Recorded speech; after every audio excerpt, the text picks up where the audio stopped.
Tyler learned quickly that time did not behave the same way inside the city. There were no clocks in the holding chamber. The light did not shift the way it should have. Instead, it remained steady, diffuse, coming from no obvious source. The air was always the same temperature. The silence was never complete. There was a low hum as if the walls themselves were processing something. He sat on the smooth floor, his injured leg extended carefully, wrapped in layers of material he didn't recognize. He wore nothing else except the diaper they had placed on him earlier, fitted with methodical precision. No one commented on it. No one reacted to it. It was simply there, part of the situation, as neutral as a cast or a brace. The women came in waves, sometimes 2, sometimes 5, sometimes more. They were tall, most of them at least 8 feet, and broad-shouldered, built for strength rather than elegance. They did not loom, they did not crouch. They stood upright and observed him the way scientists observe something rare but not fragile. They spoke to one another, not to him. Their language flowed quickly, layered with tone and pauses that suggested classification, not judgment. Occasionally one would step closer, scan him with a device that emitted a soft light, or gesture toward his leg, his hands, his eyes. Once one of them addressed him directly. She spoke slowly, evenly, not simplified, not exaggerated. Tyler tried to answer. He explained who he was, where he came from, that he was injured, that he needed to leave. She listened. Then she turned away and continued the discussion with the others. That happened again and again. He realized something unsettling. They heard him. They simply did not understand him yet. Or perhaps they did, and were still deciding what he was. At some point, the pattern changed. A woman entered alone. She was taller than the others by a significant margin, easily 4 feet taller than Tyler. Her presence altered the space immediately. She moved with confidence, her posture straight, her steps deliberate. Her build suggested immense strength, the kind that did not need to be demonstrated. She wore a fitted garment of dark material, reinforced at the shoulders and forearms, marked with symbols Tyler had not seen before. She looked at him for a long time. Then she said a word. The translation device at his wrist, long since inactive, did nothing. But the others had said that word before. It was a name. Later, he would learn it meant something close to caretaker, custodian, responsible party. For now, it was simply her. She gestured, and 2 others entered carrying a folded garment.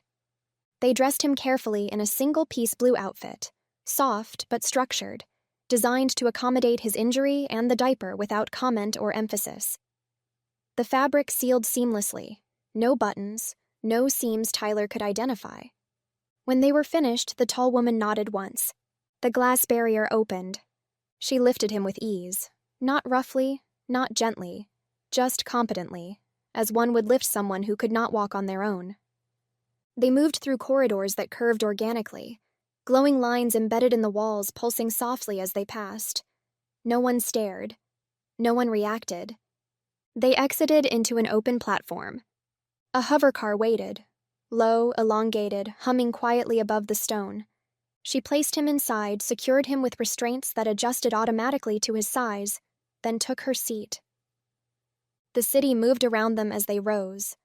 Tyler stared. He had never seen anything like it. The city was alive with motion, pathways shifting, structures reconfiguring, light flowing like water through transparent surfaces. It was advanced beyond anything he had imagined, yet it felt calm, purposeful, controlled. He tried to speak again. She responded, not sharply, not softly, but in a tone that assumed he needed guidance, not correction. It frustrated him. He was an adult. He had crossed jungles. He had survived worse than this. But he was injured. He was alone. And he did not speak the language. So he listened. Her dwelling was built into the city's lower levels, partially underground. Inside, the space was clean, minimal, scaled to her size but thoughtfully arranged. Furniture rose too high for him to use without assistance. Light panels adjusted automatically as they entered. She set him down and gestured toward a doorway. The bathroom. Inside were 2 toilets. One large, one small. The smaller one was clearly designed for someone his size. Tyler stared at it, confused. She spoke again, gesturing calmly, methodically. He shook his head.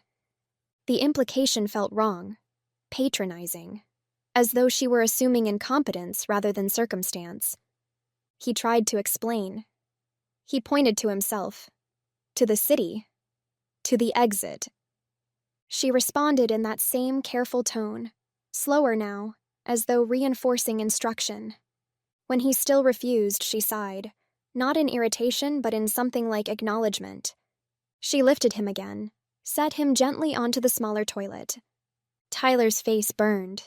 Humiliation washed through him, not because of her behavior, but because of what the situation had reduced him to. He complied, rigid, silent, staring at the wall until it was over. She did not comment.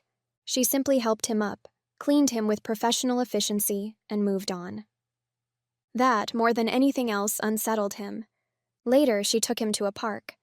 It was unlike any playground he had ever seen.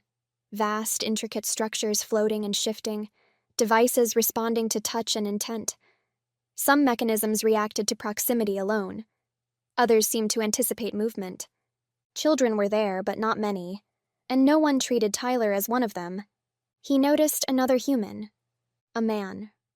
Older, stronger, scarred. The man's eyes widened when he saw Tyler. They spoke briefly, haltingly, quietly, using gestures and fragments of shared language. The man explained he had been there longer, that the city was incredible, that it had saved his life.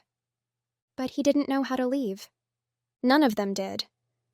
Before Tyler could ask more, the tall woman returned. She placed him back in the hover car. On the way home, his stomach tightened. He tried to tell her, he pointed, he gestured, he spoke. She didn't understand. The pressure became unbearable. It happened. He closed his eyes. When they arrived, she noticed immediately. She did not react. No reprimand, no disappointment, no visible emotion at all. She simply changed him, efficiently, professionally, as though this were expected in the process of recovery and adaptation. Tyler lay back afterward, staring at the ceiling. Something had shifted. Not acceptance, but understanding. He was learning their language, slowly, in fragments.